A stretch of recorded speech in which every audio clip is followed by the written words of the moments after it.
সিউড়ি পুরসভার তৃণমূল চেয়ারম্যান সহ 20 জন তৃণমূল কাউন্সিলরের বিরুদ্ধে কলকাতা হাইকোর্টে মামলা। সিউড়ি পুরসভার প্রাক্তন তৃণমূল চেয়ারম্যান প্রণব করেন। মামলার বিষয়বস্তু, তার 15 নম্বর ওয়ার্ডের কাউন্সিলর পদ নিয়ম মেনে খারিজ করা হয়নি, কাউন্সিলর পদ ফেরত চেয়ে এই মামলা।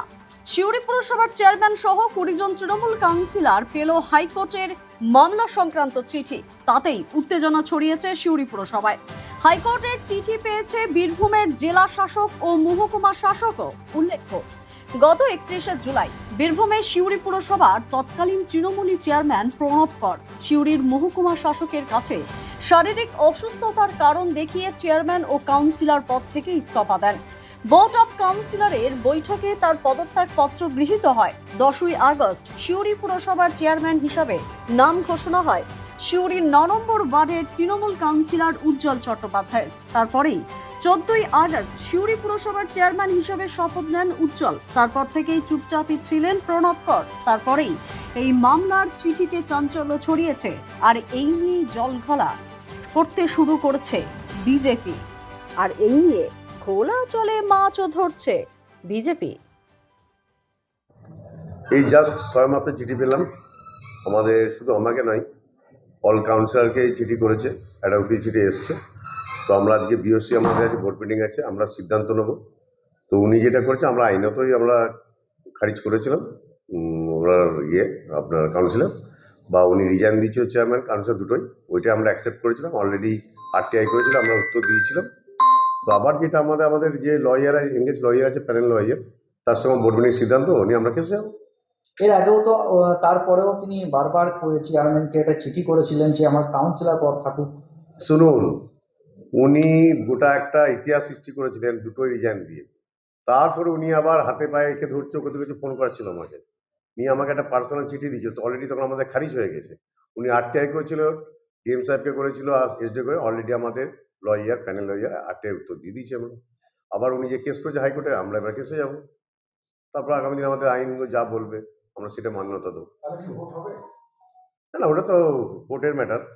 উনি যদি জিতেন, তারপর যেটা কোর্ট রায় দেবে সেটা আমরা মাথা ব্যথা নেবো।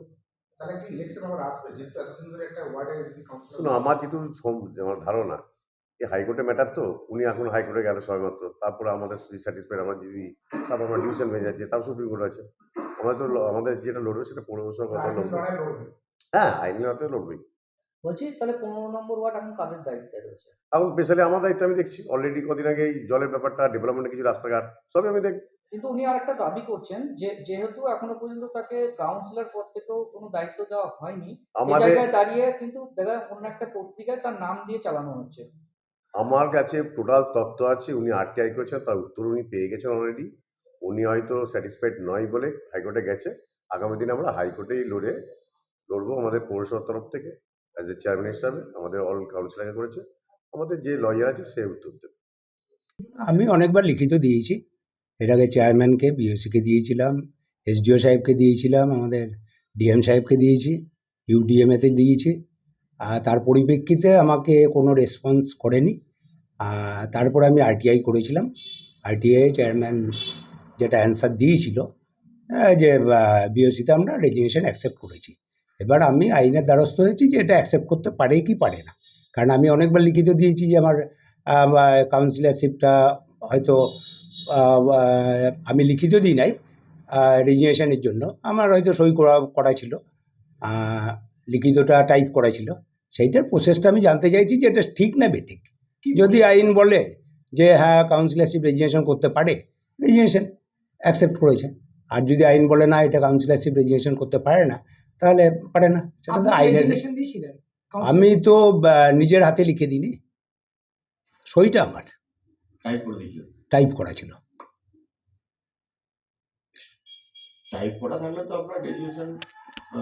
সেটা পারে কিনা এগুলো আমি আইনে, এই কারণেই তো আমি আইনে গেছি যে আইনে সেটা হয় কিনা। যদি আইনে যদি বলে আইনে যে হ্যাঁ এটা আইনে হয়, আইনে দ্বারস্থ হয়েছে, তাহলে ঠিক আছে। আইনে যদি না হয় তাহলেও সেটা আইন বুঝবে। যেহেতু আইনে না না আমি লিখিত দিই নাই কিছু, ওরা নিজেরা করে নিয়েছে, সেটা তো বলতে পারবো না।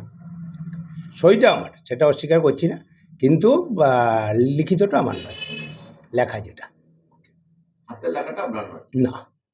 টাইপিংটা এবং আমাকে যেদিন মিটিংয়ে অ্যাকসেপ্টেন্স দেখাচ্ছে আরটিএ যে অ্যান্সারটা দিয়েছে সেটাতেও আমাকে ডাকাও হয়নি, আমি জানিও না, মিটিংয়েও ডাকেনি এবং তার পরবর্তীকালে কোনো মিটিংয়ে আমাকে আজ পর্যন্ত ডাকেনি, যার পরিপ্রেক্ষিতে আমি বারবার ডিএম সাহেব এসডিও সাহেবকে আমি জানিয়েছি, যেহেতু আমাদের তো রিটার্নিং অফিসার এসডিও সাহেব যিনি আমাকে সার্টিফিকেট দিয়েছিলেন জয়ী সার্টিফিকেট, সেই হিসাবে তাদেরকে আমি জানিয়েছি, তাদের কাছ থেকে কোনো রেসপন্স পাইনি।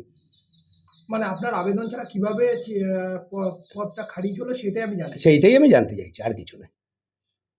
মানে প্রসেসটার ব্যাপারটা আমি আইনের দ্বারস্থ হয়েছি, যে প্রসেসে হয়েছে সেটা ঠিক না বেঠিক, আইন যা বলে দেবে তাই হবে। আপনি কি চান থাকতে? সেটা তো আইনের ব্যাপার, আপনি আইনে পারি কিনা সেটা তো পরের ব্যাপার, পরে বলবো। হয়তো একটা পরিস্থিতির উপরে হয়তো আমি বলেছিলাম যে থাকবো না, চেয়ারম্যানটা তো আমি হয়তো স্বেচ্ছায় করেছিলাম, কিন্তু পরিস্থিতির পরবর্তীকালে পাবলিক ইন্টারেস্ট, গোটা ওয়ার্ডের মানুষ আমার কাছে এসেছিল, তার পরিপ্রেক্ষিতে তো আমি অনেক লিখিত দিয়েছি, অনেকবারই লিখিত দিয়েছি যে পাবলিক ইন্টারেস্টে আমি কাউন্সিলরশিপ থাকতে চাইছি, দিয়েছি আমি লিখিত, সেটা অ্যাকসেপ্ট করা। সেগুলো অ্যাকসেপ্ট করেছি না সেটা তো আইনের ব্যাপার, ওই জন্যই আইনে জানতে চাইছি। কি পেলেন? পাওয়া বলতে হাইকোর্টের একটা চিঠি আমাদের কাছে এসছে কাউন্সিলরদের কাছ থেকে, ৫ নম্বর ওয়ার্ডের কাউন্সিলর যাই হোক ওটা হাইকোর্টে কেস করেছেন ওনার পদটা নিয়ে, সেই ব্যাপারেই একটা চিঠি এসছে। তো আমরা সবাই মিলে আলোচনা করে সেই চিঠির উত্তর আমরা দেব। যাই হোক, আইনের পথেই যেমন চলবে। প্রাথমিকভাবে আপনার কি মনে হচ্ছে? উনি কেস করেছেন হাইকোর্টে, ওনার পদটা যাতে না যায় সেই ব্যাপারেই কেস করেছেন। যাই হোক, পদ তো চলে গেছে। হ্যাঁ, ওনার একটা অভিযোগ যেটা অবৈধভাবে। এবার বৈধ অবৈধ গোটাটাই আইনের ব্যাপারেই বিচার হবে। উনি আপিল করেছিলেন, যাই হোক এই ব্যাপারটা সেই অনুযায়ী স্টেপ নেওয়া হয়েছিল। তৃণমূল কংগ্রেসের করুণ দশা।